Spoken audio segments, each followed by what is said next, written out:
आपल्यासोबत संवाद साधण्यासाठी भाजपचे पनवेलचे आमदार प्रशांतजी ठाकूर आहे.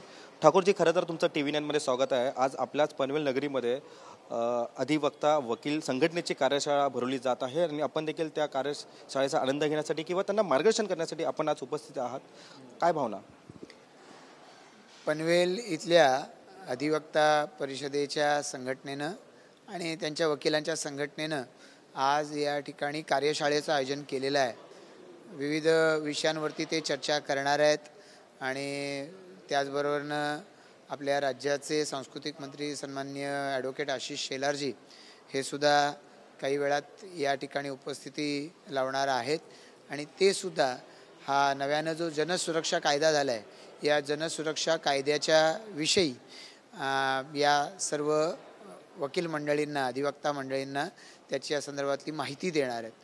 वेगवेगळ्या पद्धतीनं ही सारी मंडळी समाजामध्ये जो सरकारचे कायदे आहेत हे सरकारचे कायदे याचं इंटरप्रिटेशन करण्याचं काम करत असतात.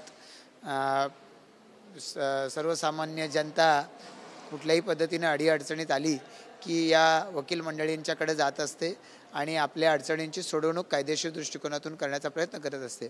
त्यामुळे हे काम अधिकाधिक सोपं व्हावं आणि सर्वसामान्य जनतेपर्यंत सुद्धा या सगळ्याची माहिती जावी या दृष्टिकोनातून अधिवक्ता परिषद काम करते. मला त्यांना मनापासून शुभेच्छा द्यायच्या. ठाकूरजी, खरं तर आपण पाहतो की हा जो कार्यक्रम संपल्यानंतर आज भाजपची कोर कमिटी बैठक देखील आपल्या मार्केट यार्डमध्ये आहे. आशिष शेलारजी देखील त्या ठिकाणी उपस्थित असणार आहे.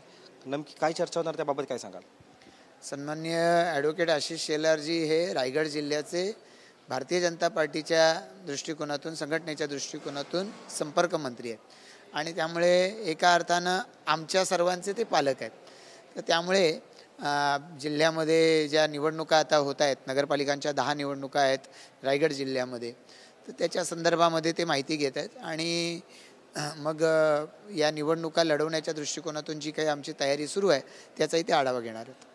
ठाकूरजी, आम्ही पाहतोय की 2-3 दिवसापूर्वी आपल्या 2 अंतर्गत बैठका देखील त्या पार पडल्या होत्या, कारण की आगामी पनवेल महानगरपालिकेच्या निवडणुका ह्या कधीही लागू शकतात. तर कशी चाचपणी सध्या सुरू आहे पनवेलमध्ये? पनवेल महापालिकेच्या निवडणुका, महापालिकांच्या निवडणुका जेव्हा राज्यभरामध्ये होतील त्याच्याबरोबरच लागणार आहेत. निवडणुका जेव्हा केव्हा होतील, पण त्या अनुषंगानं या महापालिकेच्या क्षेत्रामध्ये महापालिकेत जोपर्यंत सत्ता भारतीय जनता पार्टीची होती तोपर्यंत भाजपनं सर्वसामान्य लोकांचे विकासाचे अनेक प्रकल्प हातामध्ये घेतले. आता महापालिकेची सत्ता ज्या वेळेला नव्हती, प्रशासक आहेत, त्याही वेळेला प्रशासकांच्याकडे सातत्यानं पाठपुरावा करून हे प्रकल्प वेळेत झाले पाहिजे याच्यासाठीचा पाठपुरावा करतोय. अन्य सर्व महापालिकांच्या तुलनेनं ही महापालिका नवीन आहे, त्यामुळे या परिसरामध्ये पायाभूत सुविधांचे प्रकल्प झाले पाहिजेत, लोकांच्यासाठी ज्या सोयीसुविधा आहेत त्या त्यांना मिळाल्या पाहिजेत, याच्यासाठीचा पाठपुरावा भारतीय जनता पार्टीच्या सगळ्याच पदाधिकाऱ्यांनी सातत्यानं धरला आहे आणि त्यामुळे उमेदवारांची चाचपणी अद्यापही त्याला सुरुवात झालेली नाही, पण आम्ही ती करू. निश्चितपणानं आम्हाला खात्री आहे की या महापालिकेमध्ये आम्ही निश्चितपणानं विजय मिळू. ठाकूरजी, आम्ही पाहतोय की पनवेलमध्ये आत्तापर्यंत जो महापौर बसला आहे तो ठाकूर कुटुंब आणि ठाकूर यांच्या कुटुंबाच्या पाठिंबामुळेच बसलेला आहे. तर यावेळी महापौर हा भाजपचाच बसणार का? नाही, असं आहे की याच्या आधीही बसला होता तो भारतीय जनता पार्टीच्याच सर्व कर्तृत्वामुळं या ठिकाणी बसलेला होता.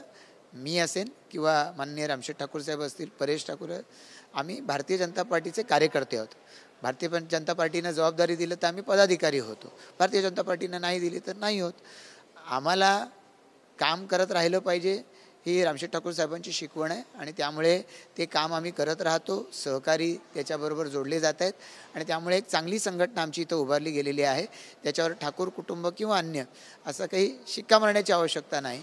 भारतीय जनता पार्टी म्हणून माननीय पंतप्रधान नरेंद्र मोदीजी असतील, देवेंद्र फडणवीसजी मुख्यमंत्री आहेत, यांच्या नेतृत्वाखाली जे काम देशात महाराष्ट्रात उभं राहतं आहे त्याची छाप इथल्या लोकांवरती आहे आणि ते काम इथे रेप्लिकेट करण्याचा आम्ही प्रयत्न करतो आहे. म्हणून लोक आमच्या सोबत या ठिकाणी आहेत आणि त्यामुळे लोकांचा आम्हाला अतिशय चांगल्या पद्धतीचा प्रतिसाद मिळतो. विरोधक वेगवेगळ्या पद्धतीनं जे दावे प्रतिदावे करतात, निवडणुका आले मतदानाच्या दिवसापर्यंत करतात, मतमोजणीच्या क्षणापर्यंत करतात, पण सर्वसामान्य जनतेचा विश्वास भारतीय जनता पार्टीवरती आहे, आमच्या भारतीय जनता पार्टीच्या टीमवरती आहे आणि त्यामुळे पुन्हा भाजपच या ठिकाणी जिंकणार. ठाकूरजी, एक शेवटचा प्रश्न. खरं तर महायुती म्हणून पनवेलमध्ये युती होणार की नाही होणार? कारण की आपण आता एक विधान केलं की महापौर हा भाजपचाच होणार, मग महायुती पनवेलमध्ये होणार की नाही होणार? नाही, भारतीय जनता पार्टी इथे बूथ स्तरापर्यंत आहे पनवेलमध्ये आणि त्या दृष्टिकोनातून भारतीय जनता पार्टी सतत काम करत आलेली आहे, म्हणून भाजपचा महापौर होणार. अर्थात महायुतीमध्ये या निवडणुका लढवल्या जाव्यात अशा पद्धतीच्या आमच्या चर्चा सुरू आहेत.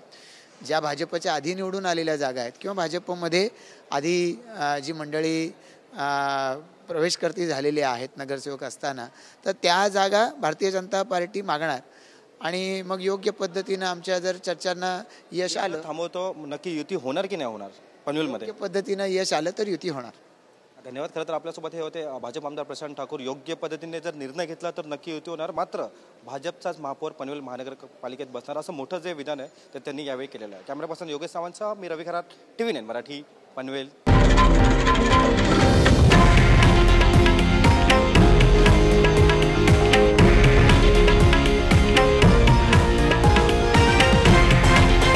हे आहे देशातील नंबर 1 न्यूज नेटवर्क आणि आपण पाहत आहात TV9 मराठी, एकमेव.